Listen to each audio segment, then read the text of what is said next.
Hello! Today I have a special book. It's called The Tale of Peter Rabbit. Do you guys know who Peter Rabbit is? We'll find out. Let's see.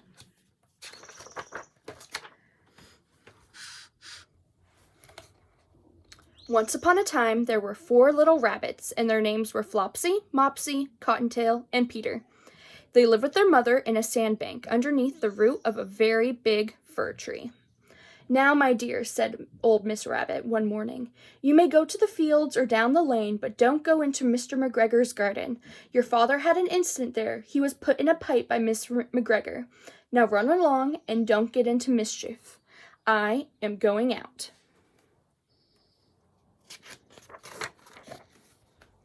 Then old Miss Rabbit took a basket and her umbrella and went through the wood to the baker's. She bought a loaf of brown bread and 5 currant buns. Flopsy, Mopsy, and Cottontail, who were good little bunnies, went down the lane to gather blackberries. But Peter, who was very naughty, ran straight away to Mr. McGregor's garden and squeezed under the gate. Oh no, is that the place his mom said not to go to? First he ate some lettuce, and then some French beans, and then he ate some radishes. And then, feeling rather sick, he went to look for some parsley. But around the end of the cucumber frame, who should he meet but Mr. McGregor?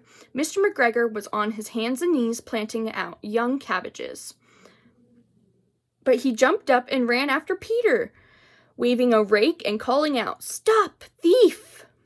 Peter was most dreadfully frightened. He rushed all over the garden, for he had forgotten the way back to the gate. He lost one of his shoes among the cabbages, and the other shoe among the potatoes.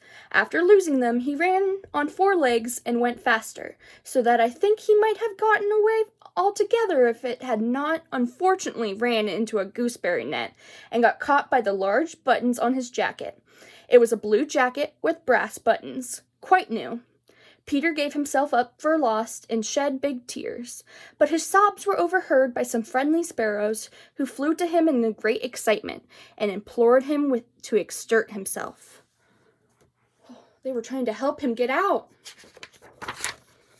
Mr. McGregor came up with a sieve, which he intended to pop upon the top of Peter.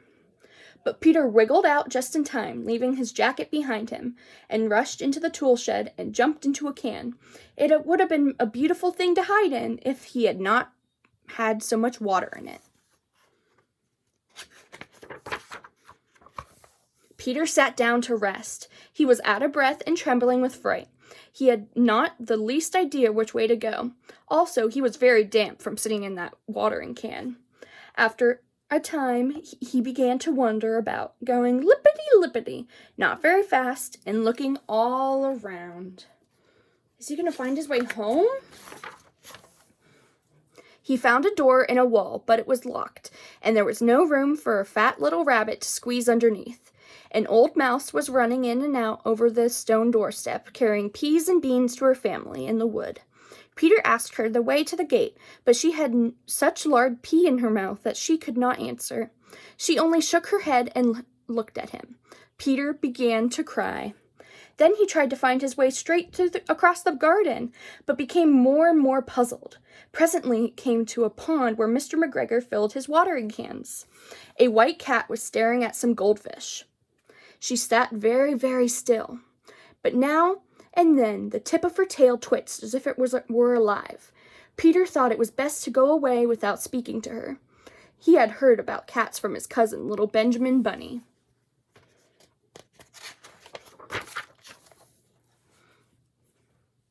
He went back towards the tool shed, but suddenly, quite close to him, he heard the noise of a hoe. Scritch, scratch, scratch, scritch.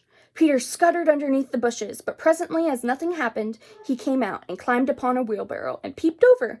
The first thing he saw was Mr. McGregor hoeing onions. His back was turned towards Peter, and beyond him was the gate. He found his way home. Do you see the gate? It's right there.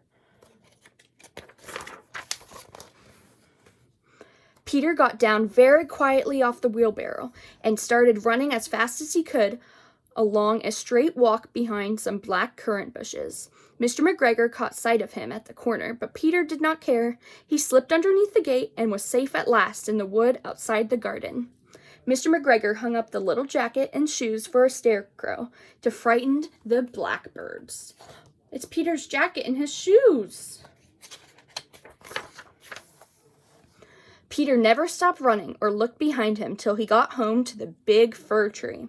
He was so tired that he flopped down upon the nice soft sand on the floor of the rabbit hole and shut his eyes. His mother was busy cooking. She wondered what he had done with his clothes. It was the second little jacket and pair of shoes that Peter had lost in a fortnight. Oh no, he loses his shoes frequently, apparently. I am sorry to say that Peter was not very well during that evening. His mother put him to bed and made some chamomile tea, and she gave him a dose of it to Peter. 1 tablespoon to be taken at bedtime, but Flopsy, Mopsy, and Cottontail had bread and milk and blackberries for supper. Thank you for reading that book with me today, friends. See you next time.